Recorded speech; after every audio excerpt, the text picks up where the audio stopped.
Hello everyone, welcome back to my channel Study with Pankaj sir.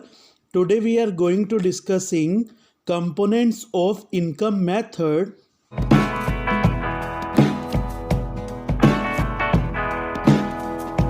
The components of income methods are compensation of employees, operating surplus, mixed income, net factor income from abroad. Now we are discussing components of income method in detail.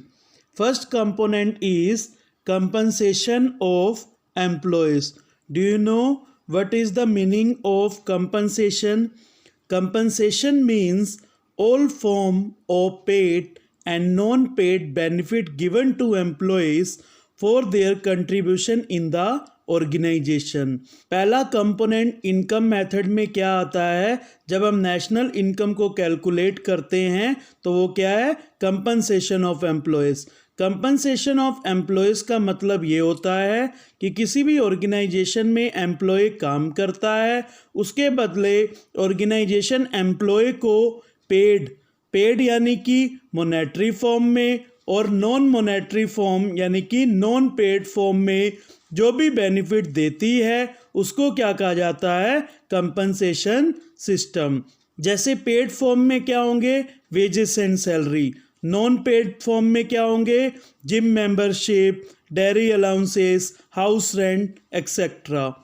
Compensation of employees includes the following components. First, wages and salaries in cash. Second, payment in kind. Third, employer contribution to social security. Fourth, pension और retirement. compensation of employees में काफ़ी सारे components होते हैं। जैसे पहला component क्या है? Wages and salaries in cash. Second component क्या है? पेमेंट इन काइंड, किसी भी तरीके से पेमेंट एम्प्लॉयज़ को दी जाए, जैसी डेयरी अलाउंसेस या हाउस रेंट हो जाए। थर्ड क्या है? Employers contribution to social security. मान लो कोई ऑर्गेनाइजेशन का एम्प्लॉयर है, वो सोसाइटी के भले के लिए कहीं ना कहीं पैसा लगाता है, तो वो भी क्या आता है? इसका पार्ट। फोर्थ आता है पेंशन और रिटायरमेंट।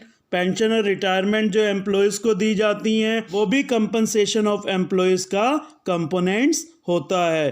तो next, operating surplus. It is sum of income from property and income from entrepreneurship. Operating surplus क्या होता है? ऑपरेटिंग सरप्लस क्या? Sum of income which is gain from property और income gain from entrepreneurship. Operating surplus का मतलब ये होता है कि जो भी इनकम प्रॉपर्टी से आती है या एंटरप्रेन्योरशिप से आती है, इसका टोटल जो सम होता है उसको क्या कहा जाता है? Operating surplus. ऑपरेटिंग सरप्लस में कुछ आइटम्स इंक्लूड होती हैं, जैसे rent, interest, profit. Third is mix income. Income of on account workers like farmers, doctors, barbers, etc. and unincorporated enterprises like small shopkeepers, repair shops is known as mixed income. Mixed income वो income होती है जो भी कोई भी worker खुद का कोई काम कर रहा है, जैसे फार्मर्स होते हैं, डॉक्टर्स होते हैं, बार्बर्स होते हैं, या कोई भी अनइनकॉर्पोरेटेड एंटरप्राइजेस है। अनइनकॉर्पोरेटेड एंटरप्राइजेस का मतलब वो होता है जो रजिस्टर्ड नहीं होती हैं, जैसे स्मॉल शॉपकीपर्स, रिपेयर शॉप्स। तो इसमें से जो इनकम आती है इन लोगों की, तो ये इनकम क्या होती है? Mix income. It is also included in national income. Next आता है net factor income from abroad. NFIA is the difference between income earned by normal residents from the rest of the world and similar payment made to non-residents within the domestic territory.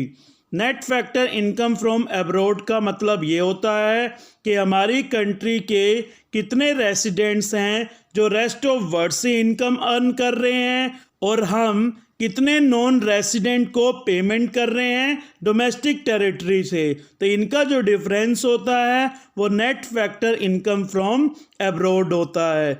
So this are the components of income method. I hope आपको ये video अच्छी लगी होगी। Please like, share and subscribe my channel and press the bell icon. Thank you.